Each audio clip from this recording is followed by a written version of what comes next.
Hello, listeners. Episode Hola, 9? Internet. Episode Hola, 9. Internet. Yeah, 9. I appreciate all of the comments we've gotten lately.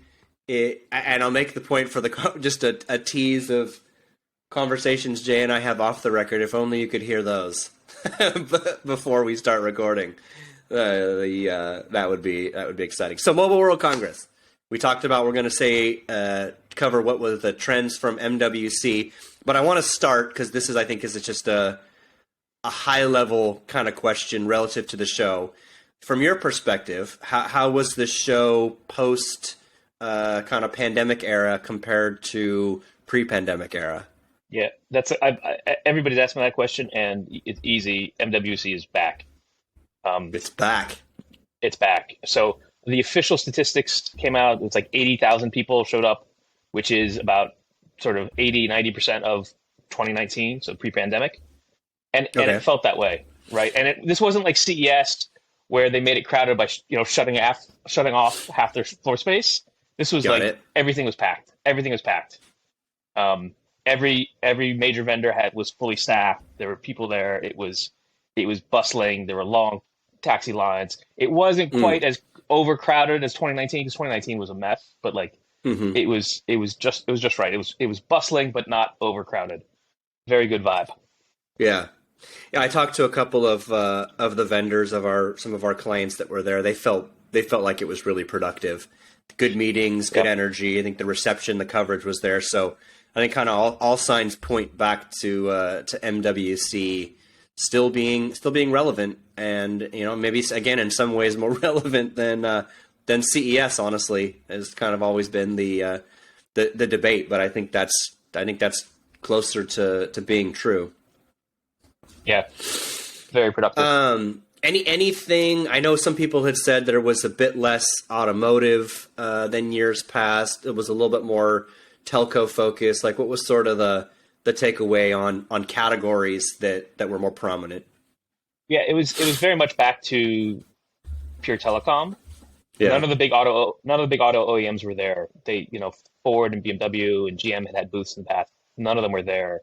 Even Qualcomm, who used to have an F1 car in their booth, didn't didn't have that. They actually didn't have much automotive in their booth. It was very much telecom, networking, wireless, uh, very straightforward. Even like there's a hallway in the back, Hall 8, which is kind of like everything else, and even that was pretty largely telecom focused. Mostly startups, small companies, but it was all sort of in the mm, telecom space. It wasn't, it had been getting a little wider, but that was this year was all telecom or heavily telecom. yeah. I mean, it's roots of the show. In the years that I'd gone there, I always felt really heavy the telecom. So backward, networking, telecom ASICs, RF infrastructure was sort of always still the dominating parts of the show. Yep, very much so this year. I noticed there was some pockets of whatever we loosely concern mixed reality, so things around AR, VR. Some people showing off some stuff at booths.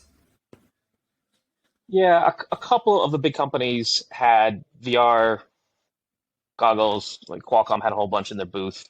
Um, I would say there was a lot more talk about the metaverse than there were actual products on the ground. Hmm Shocking, right? Because shocking. Like all the big operators and the equipment vendors, they made it a point to talk about the metaverse, Right. but that wasn't really reflected in the reality on the floor because for good reason. Like it's sort of pretty distant. So Yep. there wasn't it was like I said it was very a lot more tangible stuff, which it was a fair number of chip makers, a lot of obviously the big equipment makers, a lot of the antennas and remote or radio unit type companies making weird kinds of radios and fixtures and enclosures, that kind of stuff. Lots and lots of telecom software, billing, management, all that kind of stuff. Um, this is it's funny because this is kind of to a lot of people this is kind of dull, boring stuff. Right. But it's just the sort of meat and bones, bread and butter of the industry. Yeah. Yeah, what were some? I know you had tweeted something, and I heard a little bit about this too. There was some at least one vendor or several trying to get attention, saying we've got 6G coming, and but the challenge is, and even in this part, right, with telco and infrastructure, just how do you get above that noise? Obviously, there was a lot of ORAN and VRAN talk, and that segment itself is super interesting, even though boring. But what were some of those things that you saw people were trying to cut above the noise with, that, even if they were gimmicks, like just throw out what were people trying to do? Yeah, I mean, there are certain category of companies, I mean, who just sort of were maybe looking for. There's always going to be people who are looking for the next big thing, the next exciting thing, and a couple of them threw out 6G, but honestly, not many people did. I thought it was going to be much worse than it actually was. I, it wasn't a big news show. It wasn't, people don't launch new products at conferences anymore. But even beyond that, there weren't a lot of big, huge announcements. It was a lot more very staid product roadmap stuff. So someone was talking to me on the first day that they were joking. They said, it says a lot about the show that the biggest news, the thing that everyone's talking about on day one, is a logo. Because on Sunday, right before the show, Nokia unveiled their new logo, Right. which everybody always likes to hate on new logos. This one is different. Right. It is very colorful. It is maybe missing a few parts of letters. Yeah. But like, that kind of sums it up. Like, there wasn't like some hot new announcement or hot partnership. It was Nokia's logo that people were talking about. Yeah. It's always been a good business show when it comes to the key categories. In many ways, like, I think people forget that CES is really a retail show where retailers come to look at what they're going to buy. That's the most productive part of the show.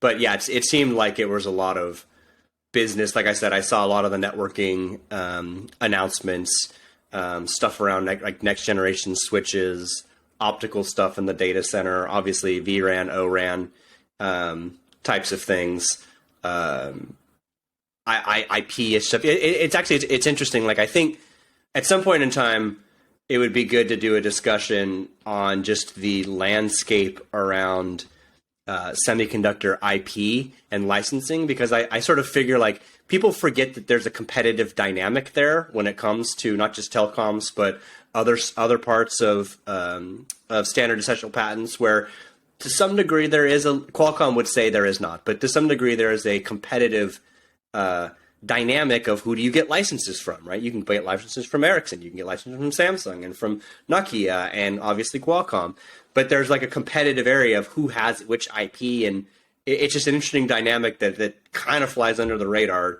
from an enabling technology standpoint. But some of that stuff does happen at Mobile World Congress.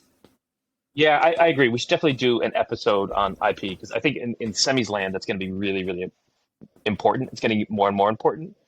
In wireless land, it has been developing. Like, obviously, Qualcomm has this massive licensing business. And after getting their clock cleaned by Qualcomm so many times in court, Ericsson decided, if you can't beat them, join them. And so they've built a very strong IP licensing business over the years. I think more recently, the news has been that both Nokia and Huawei have also gone down that path. Right. They both have very sizable licensing businesses, and that was I talked to a few people about that. It's a force now, and I think there'll be more people doing it. And there's a lot of other interest. Like, there are a lot of other companies that sort of just do licensing. Like, InterDigital was there; they're there every year. It's not a company that's well known out of wireless, but all they do is IP licensing. And Siva, I had a chance to catch up with the guys at Siva who do.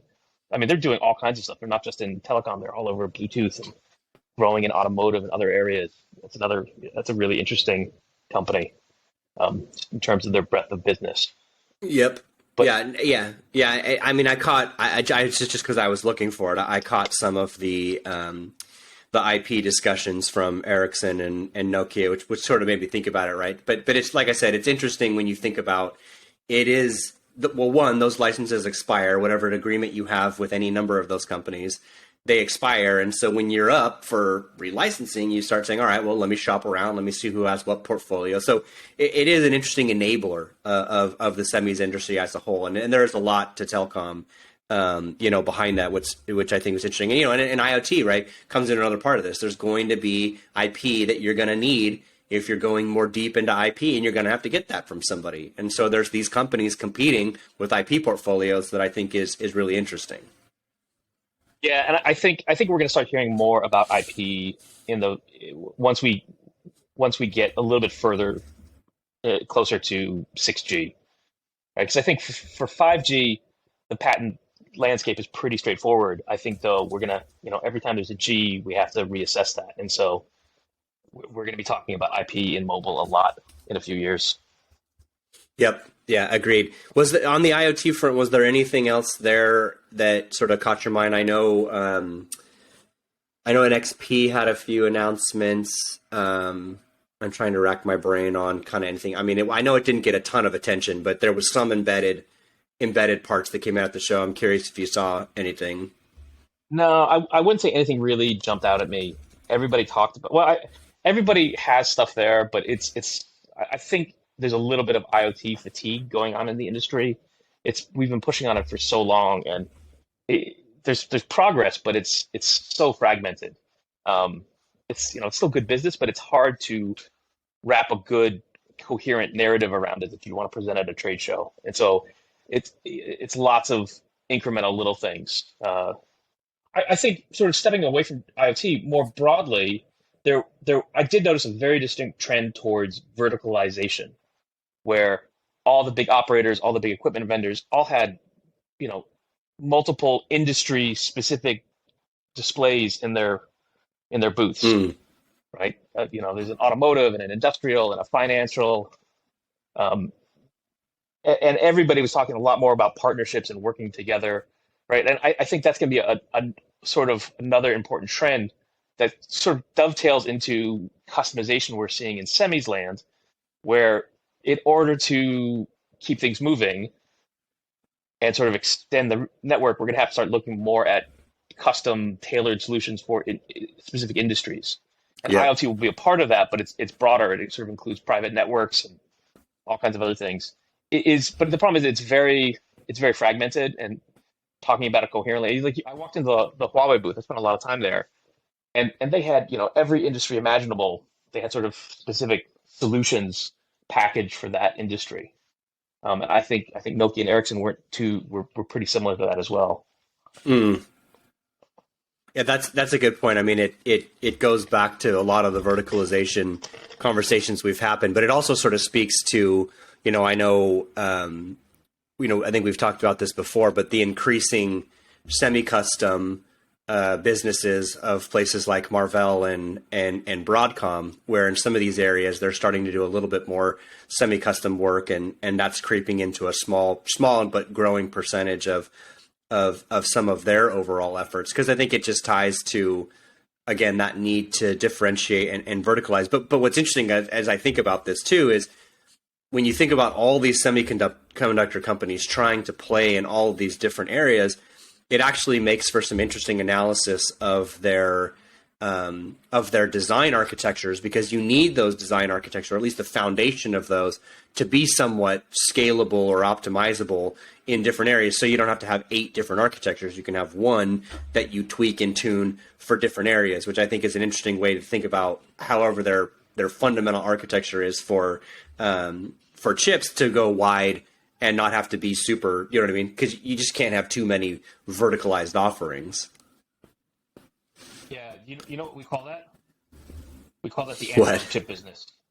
We call it the analog chip business. Good old. Because it's right. The digital guys are like, oh, we have to customize things, and the analog guys are like, what are you talking about? That's how we run our business for 50 years. But it was, if somebody made this point, I wanted to, should have retweeted it, but the comment section was a little heavy, where, TI has a bigger market cap than Intel and Qualcomm and like a host of other people. And you're just like, analog, baby. They've been here all along. That's right. Yeah, I think in in telco land, like this idea of partnerships, it's gonna be tricky because it's very clear now that the operators and the big equipment vendors really don't have the ability to sell to the enterprise. Like they've Hmm. been trying for 10 years and they really haven't gotten anywhere. And so it was notable this time, every every one of them that was talking about the enterprise, like and not just the vendors, but also the GSMA itself launched an API, a telco API. Hmm. All of them included the cloud service providers, the public cloud service providers in their partnership announcements, which is, I think this is the first time the GSMA has done something so that big explicitly with the cloud guys. And Hmm. that's important because it sort of recognizes reality. Um, but it also leaves open the question of, like, if I'm Nokia and I'm going to partner with Microsoft to give an enterprise solution, well, what do we really need, Nokia for? Right? We just, they're going to give us some radios. That's it. Like the role that leaves the the equipment providers ends up being pretty small. They end up looking like systems integrators or sort of specialty niche Right. vendors. And Well, so I think that I think that go ahead. no, I was just say, do you think that so is the implications for their more one that there's an element of this around infrastructure and to some degree that 5G is kicking off around public versus private networks, because I know like Amazon's telco business, which doesn't really public, but they've got a huge network infrastructure side, the telco business. A lot of this looks at what's going on between public and private rollouts, scalable versions of those rollouts where again it's a sporting event or something, right? And a shifting capacity to areas of density based on high volume. So I wonder how much of that is the flexibility, I guess, of 5G and the architecture to kind of tackle more pockets of telco than there was before the 5G era. Well, I think, just thinking back, telco what were the telcos were already big customers of Amazon and Azure 5 or 6 years ago. I'm trying to. I think it was like 5 years ago. Verizon and AT&T were already doing $1 billion of business with Amazon. Yeah, yeah, Right now, mostly that's their corporate IT networks, not their production right, networks. right. And I think what's happening now is we're starting to see a lot of people, a lot of the telcos start thinking about using the cloud to run their core network as well. And that was a, I think there's some important Mm, announcements around that. And yeah, you really need 5G to some of the changes. 5G brought a lot of changes to the core network that facilitated that. It probably could have had it. It probably would have happened anyway, but 5G makes it easier on the core side. And I know that Microsoft and Amazon and or AWS and Google Cloud all had pretty sizable booths. I mean, Microsoft booth was right, massive, right at right. the sort of heart of the show, and they've launched a whole bunch of interesting things, uh, sort of massive platforms running people's core networks. And um, it, I don't know. I think that this to me is the really interesting trend. I mean, this is probably the most important trend in telecom, or in communications more broadly, is to what degree the operators embrace public cloud for their core network. Mm, They're right now they're very very wary of it because they know it's going to be a trap. They're going to go in and they're going to get stuck there. But it's also has there's a pretty compelling case for moving there. Like Microsoft published some figures saying, move to our platform, we will save you 40% of your operating costs. And if that's true, and I haven't gone through all their math yet, but if that's true, like you can't avoid that, right? Because your competitors will take that and they'll outcompete you. So I think it's very. I mean, the next few years will be a pretty important transition if it takes place. The operators to move on to the public cloud. hmm. That's a very interesting observation, actually. So you did notice then so all the public cloud companies were there then with so GCP was there. I know Amazon was, Microsoft, and again at a much bigger presence than you'd seen a few years ago. Uh, yeah, Microsoft's always had a big booth at Mobile World Congress. I would say this year the share of that large booth that was dedicated to cloud was, I mean, it was most of the booth was cloud related topics. Um, Amazon, I think, just had private meeting rooms. Google had a fairly small Okay. booth. Really, this is down to AWS and Azure. From what I Yeah. can tell, like in all this, GCP is kind of third place. What's really interesting, I think, is that we always sort of lump Azure and AWS together, but their approach to telco cloud is actually pretty different. Amazon is there just doing what AWS always does. Like here's a few hundred APIs. If you want, we'll help you. We'll give you a guided tour through some of them, but you can pick and choose what you want. And Microsoft is much more going about the approach of like, here's a whole bundled set of services. Here's a bundled API Right. platform that you can use to write your own code. Right? Here's a whole, telco in a box almost. Right. And it's very tempting because I think the big part of the problem that telcos have with the cloud is that it's very complicated. Like everybody has the problem with the cloud. There's so many things to do. It's complicated. If Microsoft is there to actually do all of that for you and abstract away the Sure. nitty gritty complexity of configuration, that becomes even more tempting. So I know this that we're getting deep in the weeds of wireless land, but I'm curious if that trend perhaps favors more of these, MVNO approaches that you're seeing from some smaller. I mean, Cricket's an example. Like there's others where, again, those are tough businesses, but obviously they're expensive, right? And so if you can cut your costs and or leverage growth opportunities, I wonder if we kind of get back into how much of an opportunity is there for kind of these smaller slice players in an era where they embrace more public cloud for operations. So I'll take it a step further. If you go that far enough, if you think this through all the way, what are the telcos? Right? What's left for the big telcos? Never mind tiny MVNOs, but what's left for the major telcos? Right? They're just going to be, at some point they could just license their spectrum to Microsoft and let Microsoft do all the work. Right? So,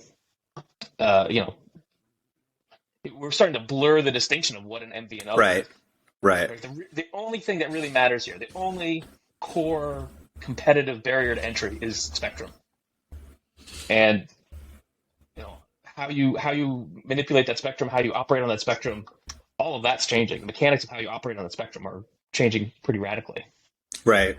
Well, and that's why I've always thought, like, just, we haven't seen a ton of private, 5G networks start to happen. But I've always thought, there is upside for someone in operations to continue to develop out for, corporate campuses, cities, whatever, right? Some form of private 5G network that brings the advantages of having a more secure, perhaps more robust, guaranteed QoS service for, again, a smaller pocket of people. We haven't seen that get ignited yet, but it's interesting.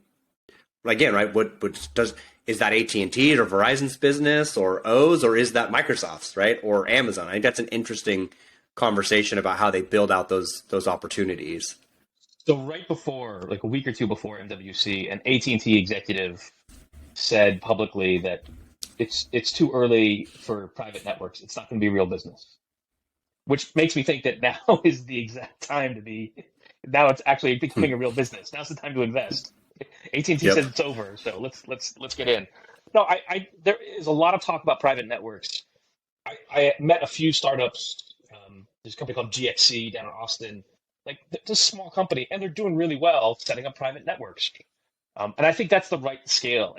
I think the private network opportunity right now is too small for somebody like AT&T size, but it's perfect Sure, of course. for a well-run startup that can just have a very well thought out strategy and just execute to that. There's a compelling case for it if you're the right sort of enterprise or institution, and it's not a huge, massive market. Like your local mom and pop bodega is not going to ever have any need for a private network. But there are Right. probably a few thousand, enterprises in this world with a few 100,000 sites that could use it. Yeah. Circling back to more specifics on semis, did you see any any conversations or more conversations around RISC-V there? I know it's not really a huge telco play-ish, but I'm just curious if there were people talking up RISC-V or showing RISC-V as it relates to. You bet. Okay. You bet. Lots of people talking about it. There were there was as you might imagine, there's a fair amount of um, discomfort around ARM suing one of its biggest licensees, and a lot of discomfort around ARM's price increases and attempts to change the model. Uh, so yeah, I won't get into all the details, but certainly everybody is very aware of RISC-V and taking a look at it in some way, shape, or form. I'm curious what, we've talked about RISC-V in some of these other pockets, but never to like network infrastructure. Is there some plays there that that RISC-V can play in some of the different designs for network architecture? So, all right, so let's talk about network architecture. I think there's a fair amount going on in that space, somewhat separate from ARM, just more broadly. Right, you mentioned before ORAN, like the Open RAN initiative, which is trying to decouple the software and the hardware of Yeah. the radio access network, or the access layer. And that's actually a pretty contentious space right now. There's a lot of that was probably the most interesting semi story coming out of MWC was Okay. who's going to provide the silicon for the Yeah. radio units and the distributor units that go into those kinds of networks. And I would say there's a few approaches. Open RAN itself is very contentious, and nobody knows what's going to happen with it. I asked everybody I spoke to what they thought was going to happen for Open RAN, and nobody gave me the same answer as anyone else. I think it will probably be some kind of muddled hybrid. We'll get some of it, but not all of it, kind of thing. But there will be some changes to the network as a result of it, and we're going to see a lot more distributed, like sort of a new architecture for the base station, I guess is the way to think about it. Sure. Right. And there the fight is between Intel, who did more than anyone to sort of contribute to the initial growth of Open RAN. They really supported it heavily and got it to where it is now. On the notion that all these new Open RAN base stations would run software on commodity servers running Xeon CPUs. Then there's Marvell, who is doing a lot of the work for, like Nokia has a card running on Marvell, or a few other people doing Marvell silicon. And then there's Qualcomm, who has a chip out there. And I actually spent the first day of the show just walking back and forth between their three booths, comparing notes. And, for those who care, I think Qualcomm has a really good chip. It's a little bit smaller than everyone else's. It's very power efficient. Marvell is probably the market share leader in the space right now in terms of actual deployments. And they're the most flexible in terms of you want a chip that does half of Open RAN, we'll do that. If you want, no Open RAN, we'll do that. It's Marvell. They're being very flexible. And then there's Intel, who's talked the most about it, but I think they're in a very constrained position. They only have one customer. Their architecture, like everyone else, is using accelerator cards, and they've actually built the features into a CPU, which is it's a very elegant solution, but it's probably overkill because you don't really need a CPU in a lot of these deployments. Right. So it's not looking great for Intel in that space. And there's even a startup I found, a company called Picocom out of the UK, who did something similar in 3G and 4G. It was a different company, but same team. And they have an interesting set of products as well. I mean, it's a big market. There's room for startup here too. Sure. But I think it feels to me like at this point it's a fight between Marvell / internal silicon and Qualcomm. And I think the question I have is Qualcomm has been in the infrastructure market before. 2G, 3G, 4G. They always came to do infrastructure products early in the G, and then they kind of lost interest. And so my question now is, are they going to stick around in this market? And I think it comes down to how big the volume is. Like these are pretty small volume Like be a few Right. million small cells built, or micro base stations, or whatever we're going to call them. There'll only be a few million of them built in the world, right? And that's small volume for Qualcomm. Yeah. If we have Open RAN, if things are really don't have to be custom for everybody, that starts to be a sizable market that's big enough for Qualcomm's interest. If it's very fragmented and everybody uses a different version of Open RAN or no Open RAN at all, I have to wonder if that becomes less interesting to Qualcomm and they walk away from that market. They Yeah. insisted that Well, they were here to they insisted that they were here to stay. So I want to that's their right. line, but back of my head, Right.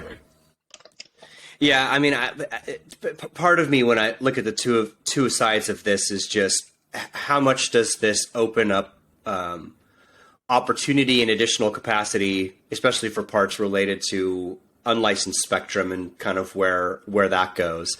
But there's increased network demands when you start to down the road, right, have cars running around being connected, or have people more connected devices per person. And so how kind of this shakes itself out from an infrastructure standpoint relative to, right, the two sides of those licensed, unlicensed spectrums. And then more importantly, having capacity that's flexible when you've got more people and more things with connected devices. It's not a problem we have now, but it's an infrastructure problem we're going to have at some point. And so building that out and the underlying roadmaps, both with those chips and that IP, I think is interesting to track, knowing the problem that I think we're going to be up against in terms of just sheer capacity.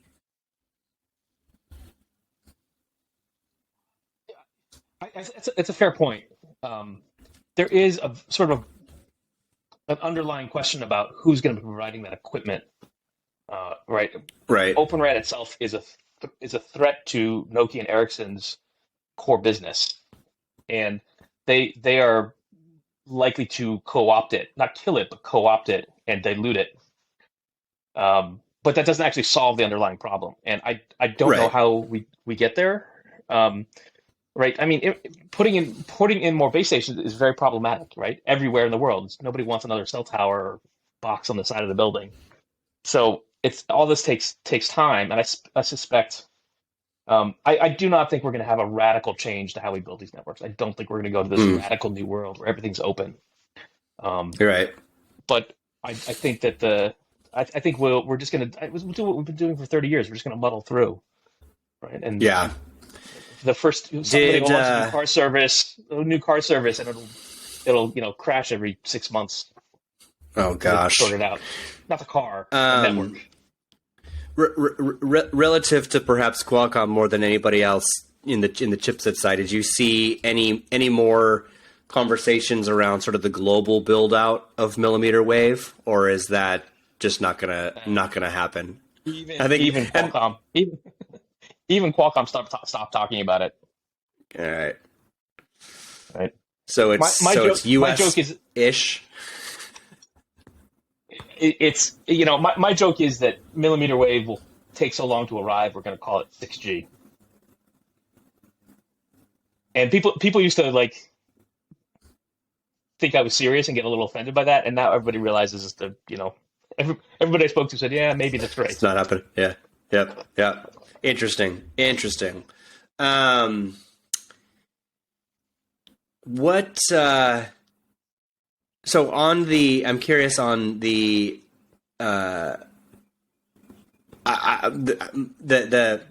VR front. Was there any? I know you said it was sort of small, but I know sometimes there's more that some of the Chinese vendors, some of the pockets of the non-obvious. Was there any more of those type booths of call it the non-obvious players just trying to show off something interesting? So I would say there was one company that I met that actually, for the first time, I thought was something that was interesting about AR, right? Because there's two big problems in AR. One is getting the optics to work, right, and getting the screens bright enough and dense enough, and not burning holes in our retinas.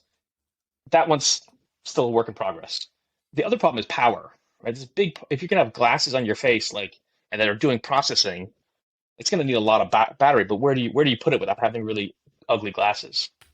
And so I met a company called Ixana, Ixana, that comes out of Indiana, out of Purdue, and they're like they just decloaked, like they just unstealth, and what they do wireless transmission, basically through the body, right? Okay. And they had a working demo, and the basic idea is your glasses, your AR glasses, don't need to have a processor. The processing is done in your phone, which is in your pocket, and then is wirelessly transmitted through your body to the glasses. Right. So it's much, much, much lower power. It's 100 times less power than Bluetooth. And so now you don't need those giant batteries on the glasses. You just need enough to power the light projection. And I mean, I think it's like 10 or 20 people. It's a tiny little company. They just decloaked. They had a working demo in the booth that was interesting enough. And I have no idea about the health side of this. Like, they have a long way to go. But this is the first company I've seen in a long time that made me think that AR could actually happen, because it solves one of those two fundamental problems. So it's worth taking a look at them. Do you know what chipset they were running? And I ask just because an interesting. I knew this roughly, but I just found it interesting that virtually every VR, AR, mixed reality headsets running a version of a Qualcomm product, and so they kind of have the market locked up. I'm curious. I'm always curious what chips they're running. Was it also Qualcomm's or something else? No. This is their own chip. It's their own standard. Like, it's not even Bluetooth. It's their own. I think it's called WIR, WIR. But it's their own chip. It's their own standard. Oh, that's interesting. Right. And yeah, I mean, there was another interesting company too, on the IoT-ish side of things, called Wiliot. And like Wiliot is they make Bluetooth tags that cost like 10 cents, like really cheap. And they're passive, and they just basically do energy harvesting from the ambient network, where they just respond when they get a signal, and the signal provides enough power to transmit back, that kind of stuff. And so you're at 10 cents. It's not quite cheap enough to put one of these tags on every can of soda, but it is cheap enough to put on every case of soda. Okay. So and I've known them for a long time. They're based in San Diego. They have the mixed blessing of having gotten a lot of money from SoftBank. But it's definitely it's cool stuff. Like, it's just like I have it somewhere. It's like just a sticker you can put on anything, and then you now have a Bluetooth tag.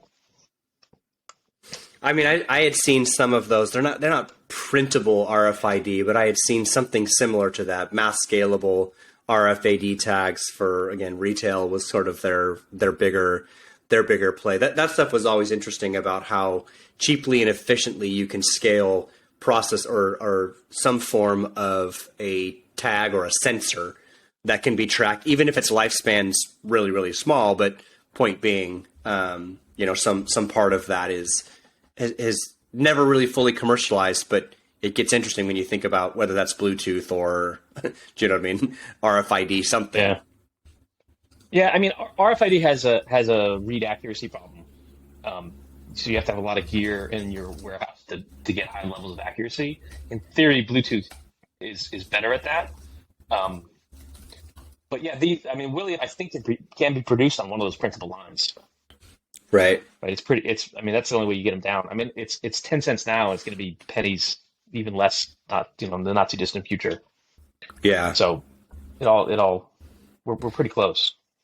Did you see anything? Because I've been watching this, and this is an interesting problem, I think, for the broader IoT DOT range, which is how you're going to power these things for long periods of time when they sort of just sit out in the world. Was there anything? I know wireless power has been talked about. That's super hard, and to some degree going to fry people's brains when they get in front of it. But I know there's been some things around that, or like solar-ish. Like, I've seen a lot. I've heard some rumors around companies doing some work in chips to power solar on small devices that are out and increase their own. I'm just curious on the powering of some of these small sensors or hub type things.